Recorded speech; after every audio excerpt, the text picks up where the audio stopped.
Hey all, Kurt Sasso here from TGT at Fan Expo Canada 2010. We're here at the Comic Geek Speak podcast booth. It's a real pleasure to speak with you guys, Brian and Pants, and I want to thank you guys for taking the time to do this interview. Hey, thank you for allowing us to talk to you. Yes, we love talking to podcasters and fellow podcasters and anybody who's podcasts. Yeah, because podcasting is what makes the world go round, I think. But it is now, right? It's the future. It is. Forget the DJs on the radio there. We're the next generation. Radio is dead. Yeah, there you go. But for those that have never heard of Comic Geek Speak, though, tell us what your podcast is all about. Well, we're basically a roundtable discussion about all things podcasts. Comics. From everything from current comics, past comics, interviews with creators, new and old, discussions about the comic book industry, the whole thing. I mean, we do 5 episodes a week, so there's a lot to talk about. And how did you guys get involved with each other here at Comic Geek Speak? Well, it was Brian's idea a couple of years ago. He read an article in Wired magazine about podcasting, and he wanted to do a podcast, but it's like, what can I do? What can I talk about? Oh, I know comics. And my friend Peter, and they started the podcast, and slowly they grew with his other friends, and I got along. We've been doing it now for like over 5.5 years. Yeah. Real legends in the podcasting industry. You're like godfathers here. If there is such a thing as a legend, I don't know. It's all relative, right? 5 years doesn't exactly make anything legendary, right? But we got lucky because we were in on the ground floor. Basically, podcasting had only been around for a few months when we started.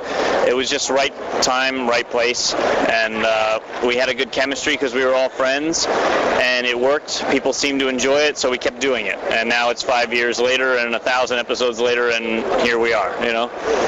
For those that are just getting into podcasting, though, obviously we could go on for hours about this, but what would be 5 main points that you would tell a beginning podcaster and if they want to set up their show? Well, that's tough. I mean, I think to have a clear discussion in mind, right? Like, we go into each episode, we have a schedule, and we have a topic. Now, that's not to say that you can't stray from that topic. I mean, in a roundtable situation with us, we have 4, 5, 6, sometimes 8 people on one episode.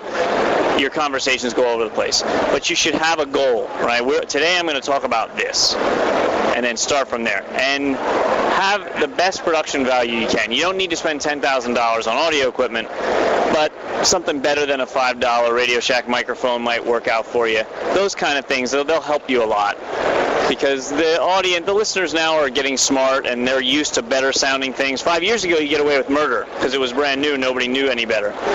But nowadays, the bar's been raised a little bit. So you just do whatever you can to make it as best as you can within your budget. You don't have to break the bank. Just try hard.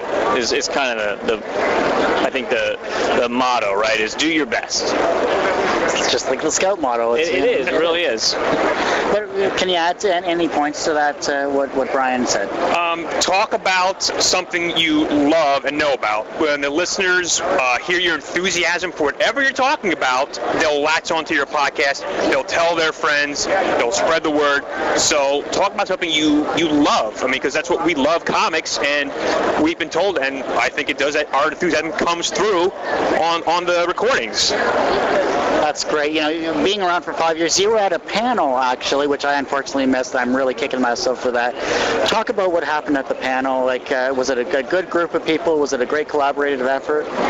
Yeah, our panel was just about podcasting in general, not even comic book podcasting, but just the whole genre, the whole medium. And we had other podcasters there. We had listeners. We had some guy who didn't listen to any of our shows, who just was curious about what we were going to talk about. And we just talked about some of the things we just spoke about doing your best and all that kind of stuff, and just what the media means and how it's changing the world, and what it means to be a listener, what it means to be a podcaster, all those kind of things. And it was just a nice casual conversation that just everybody kind of joined in and added their thoughts. The one thing that, you've been doing 1,000 episodes, that's just, we just passed our 120 something or other, but I hope I can get to your level at 1,000 there. We're also maniacs, so you can't really base anything on that, right? But in 1,000 shows, you obviously must have had a real favorite creator that you've had on the show and interviewed. What were some of your favorites? Wow, gosh, that's so many of them. I mean, wow, you have to take this one because I'm still thinking in my mind here. Okay, I'll switch over. Take some notes here while you're working there. Well, Gene Colan, we had the pleasure to talk to, that was probably about 4 years ago now. And it was a wonderful, wonderful experience because he is a super nice guy, one of the most talented comic artists who's ever lived, in my opinion. And he's still, he's 80-something, 84 or 85 like now, and he's still cranking out incredible work that's better than half the people in this convention hall, and he's just amazing. And he was so happy to talk to us and just so excited that people were still interested in his work. It's like, how do you think no one is interested in your work? I mean, you're a legend, right? And so that was an awesome moment. He had great stories, and just the passion in his voice was really palpable, and that was great. We talked to Joe Kubert. He was also a wonderful guy, very talented. And some of the newer guys, you get people like Jeff Lemire, who's just bursting with creativity, and not enough people know about him. And we're trying to get the word out, and we've been lucky enough to get a friendship going with David Peterson of Mouse Guard, and he is, again, just the creativity in him could fuel the planet, and so getting the opportunity to get inside these people's heads. And recently we just wrapped up a 6-episode series with Terry Moore going over each of the pocket books of Strangers in Paradise, analyzing each one and getting like the behind the scenes of what he was thinking when he wrote certain scenes, and all why he did what he did and what the characters meant to him. I mean, it was really powerful, awesome stuff. There's some really emotion in some of those episodes, and now that's there for all of history, right? Where they're out there, they're free. Anybody in comics can go listen to them anytime they want, and those were some really great moments for me.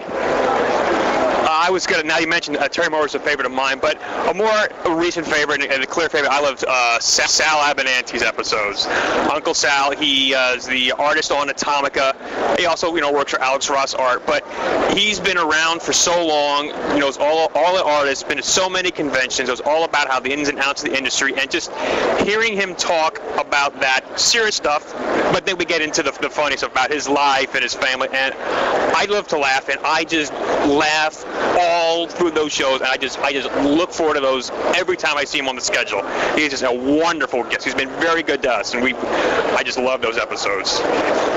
Eventually Fan Expo is going to close down. You're going to pack up shop and head off back home, maybe to the next convention even. But when you pack up and you finally go home and you reflect on this experience and the panel you did and everything that you put together and put forth in your effort of this show, what personal experiences are you going to take, or with both of you, are you going to take away from this show?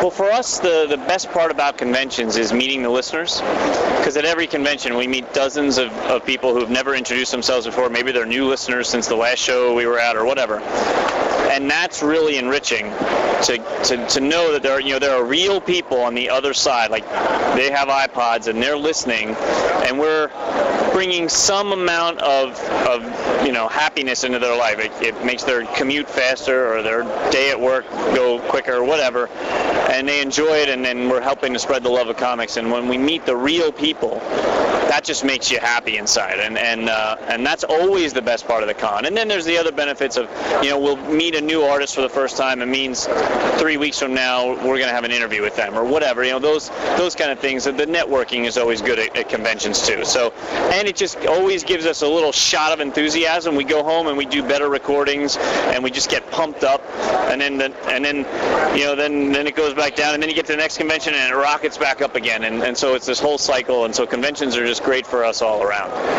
What about you, Pan? I have to echo those statements exactly. It's just, we sit in a room all by ourselves, just talk amongst ourselves, and don't think much about it. But when it goes out and you meet people who hear that, and it's to see them, and they tell us how they love the shows and love listening to us. It's just, we're just sitting around talking amongst our friends, and to hear that positive feedback and to see that they enjoy it and they meet other friends who listen to the show. We've made connections with our listeners. They've collaborated on projects. They've become great friends. They meet at conventions. They have a great time. It's just, the community the show has created through our forums and the podcast, it's just it's amazing. I can't get my head around sometimes how people all over the world here. So we had one of our listeners came in from Japan, a 12-hour flight to come into this convention, but to see us and of course everything else. That's just amazing to me. That is. Yeah. That's just incredible. Yeah. And you guys have the passion, you have the energy, and I'm feeling it here. I love it. I love listening to your podcast, and I just, the fact that you're here, the fact that I get to interview you guys is just another notch on